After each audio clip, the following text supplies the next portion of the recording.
Amine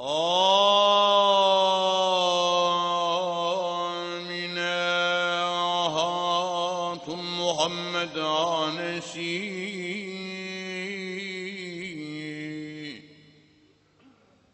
olsa defden doğdu aldür danesi.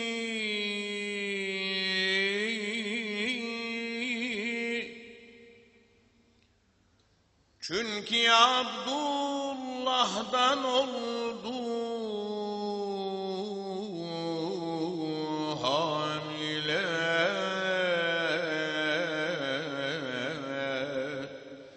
Vakten işdi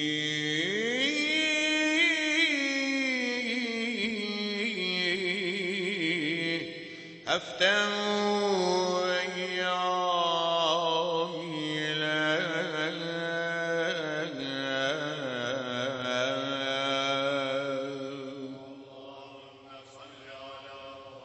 وعلى آل محمد. Hem Muhammed gelmesi oldu yakın,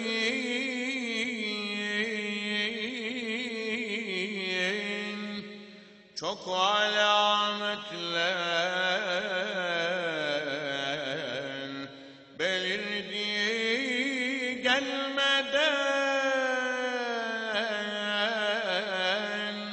Ol Rabi'ül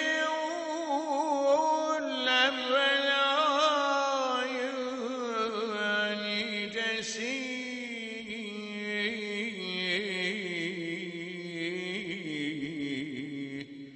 on ikinci gece isneyn gecesi. Ol gece kim doğdu ol hayrul beşer. Anesi yanda neler gördü neler, dedi gördüm ol Habibin anesi. Bir acep nur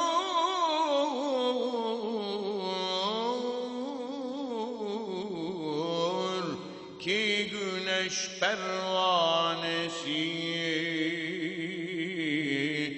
berk olup çıktı evimden nagahan, göklere dek nur ile doldu cihan. Gökler açıldı, fetholdu zulem. Üç melek gördüm elinde üç alem. Biri meşrik, biri mağribdanım, biri damında dikildi Kabe'nin.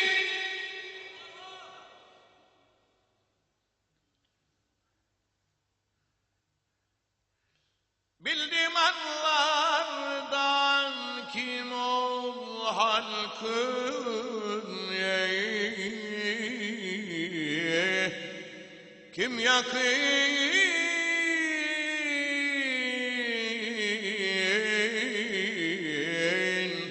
oldu cihana gelmeyi.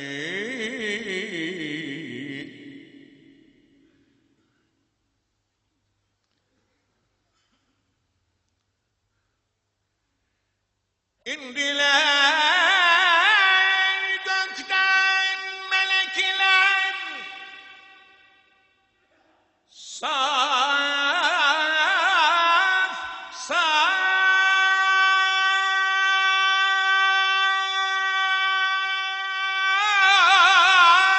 Kabe gibi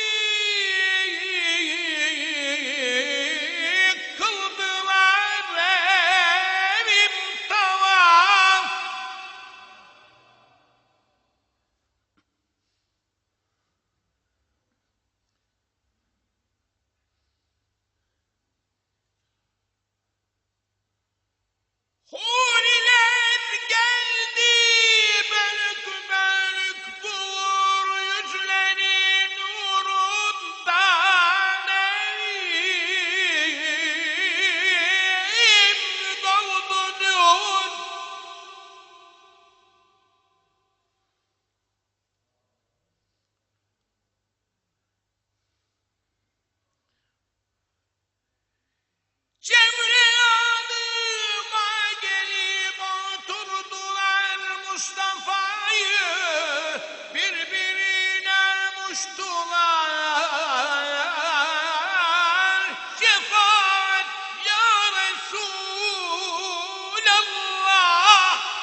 yaktı